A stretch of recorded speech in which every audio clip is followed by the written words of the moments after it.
Olá, o Painel Univale está no ar e o nosso assunto hoje é água. No último domingo foi o Dia Mundial da Água e aqui em Santa Catarina foi elaborado um projeto interessante para economizar esse líquido tão precioso.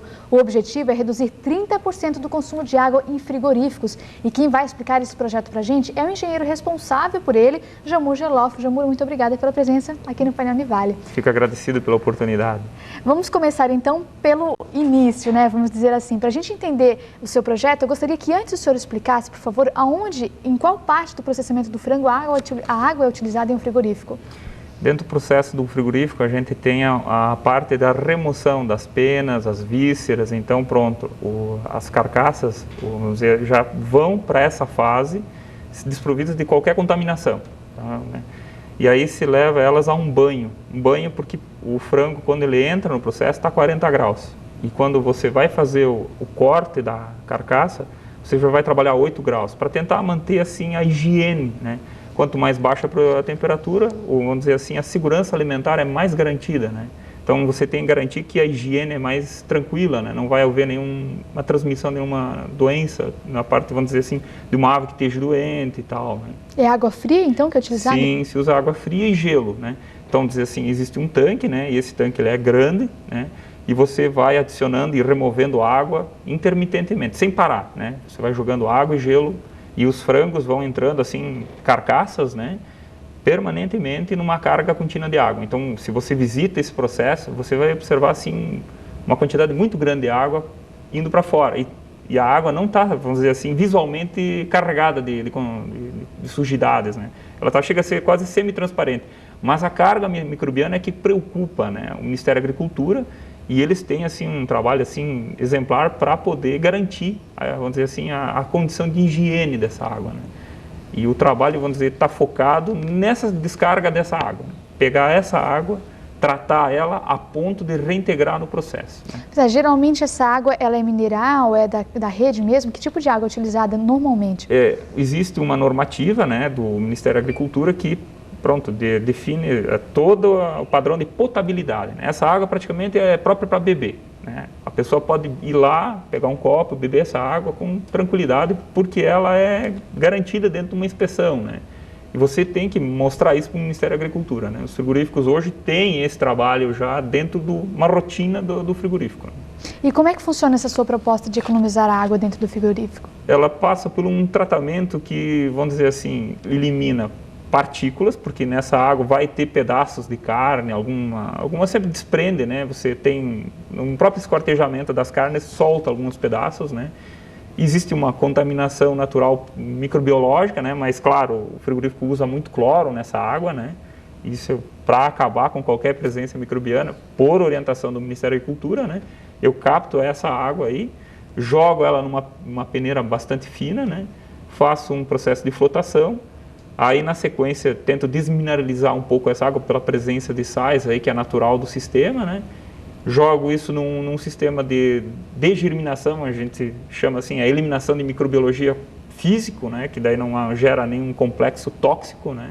Que o próprio cloro, em excesso com matéria orgânica, ele gera né, alguns complexos tóxicos para a saúde, né? E aí a gente joga nessa lâmpada ultravioleta, né?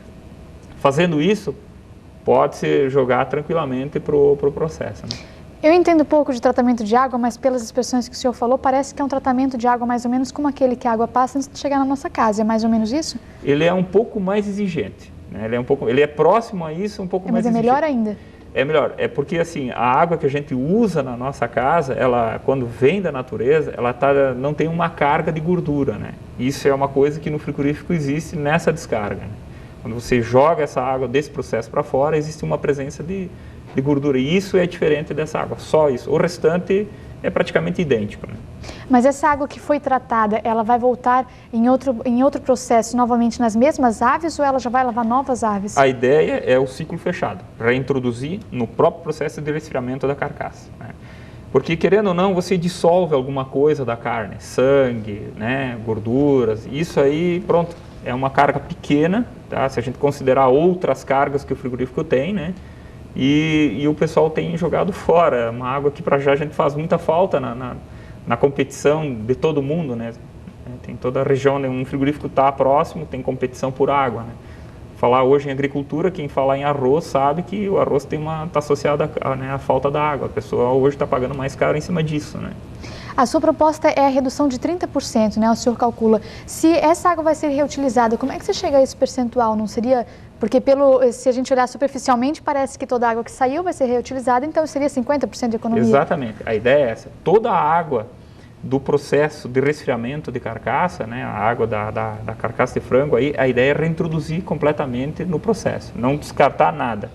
O único descarte que acontece é pelo processo de tratamento, né? Vamos falar assim, o flotador tem um raspado, mas isso aí, vamos dizer assim, é ridículo. E quando a gente fala em 30%, a gente sabe que todo um complexo de um frigorífico, né, de todo o processamento da carne, né, a gente tem os números já por experiência, por trabalhos que, pronto, eu trabalho já nessa área, né, que refletem 30% de todo o consumo da água da empresa. E isso é realmente impactante, né? A gente tem dentro do frigorífico várias outras consumos, né, e desperdícios dentro do uso, né, do usufruto da água dentro do processo industrial, né? Num processo inteiro, assim, desde quando a ave chega até o frigorífico até a hora que ela sai embalada, quantas vezes ela vai passar por algum tipo de processo que utiliza água? A gente pode enumerar vários, né? Porque assim, existe a parte de, quando você faz a evisceração, a remoção das vísceras, existe por normativo, uma obrigação, uma ducha d'água, né? Existem equipamentos que hoje trabalham com o uso de água na remoção de tripa, pulmão, isso é conceptivo, né? Existem alguns processos nessa linha. E aí a gente pode enumerar, por exemplo, a remoção das penas, né? Também existe um consumo muito grande de água, né? Você tem que ferver a galinha num tanque, né? E para poder remover a pena com facilidade, né? Então aí já existe também um grande consumo d'água. Se a gente enumerar as limpezas, as higienizações, lavagens de piso, lavagem de máquina, a gente vai ficar assim até amanhã contando os problemas que cada empresa tem, né? E existe também a parte de frio, né? Que é a parte do consumo da refrigeração, né? Que isso é uma parte isolada da fábrica, onde você tem que, vamos dizer, ganhar calor com essa troca térmica, né? Existe também um grande consumo d'água nessa parte da indústria, né? A gente consegue ter uma ideia de quanto que uma indústria gasta, por exemplo, por ave, ou por dia, ou por tonelada de ave processada? Tem como ter uma ideia? Existe um compromisso de se consumir água em alguns processos, se você quiser garantir uma certa higiene, né? E as empresas adotam esse consumo, né? Então, hoje a gente tem a média oscilando em torno de 25 a 35 litros por ave. Um frango entra num abatedouro aí com 2 quilos, 1,7 kg, quer dizer, se a gente fizer isso numericamente, a cada quilo de ave, a gente tem até 8 a 12 vezes o peso em água, né, consumido. Isso é muito se a gente for colocar no papel, né? Vamos imaginar que cada ave tenha quantos quilos, mais ou menos? Nós estamos falando hoje entre 1 quilo e 1 quilo 900 gramas limpa, né? Você tem a limpeza da carcaça e tal. E dentro do processo a ave vai para o abatedouro com 2,2 kg, né? Oscila em termos da raça do frango, né? Da espécie, assim que, né? Então o que acontece? A gente percebe que o processo tem um consumo alto em relação à massa de carne processada dentro do frigorífico, fora o que existe lá na granja, né? Você também tem um certo consumo d'água em produzir o frango, né? Então, se a gente somar isso tudo, o consumo vai muito maior que esse. Eu não tenho nem condições de te dizer agora, mas o valor é bem maior. Tá? Considerando, por exemplo, uma cidade como Itajaí, a gente tem pelo menos 2 grandes empresas que processam frango aqui na cidade, né? Como a gente já passou por períodos em que houve falta de água no município, e ainda hoje, em alguns momentos, existe essa falta, a gente pode considerar que um projeto como esse resolveria não só um problema específico do frigorífico de economizar água, mas também de toda uma comunidade envolvida, não é, Jamur? Eu imagino assim, a gente quando imagina a água, imagina a sociedade no entorno dela, né? E a disputa da água cada vez está mais evidente, né? Eu só acho assim que em função desse, vamos dizer assim, da resistência à mudança, torna assim evidente a necessidade de a gente começar a trabalhar esses projetos, né?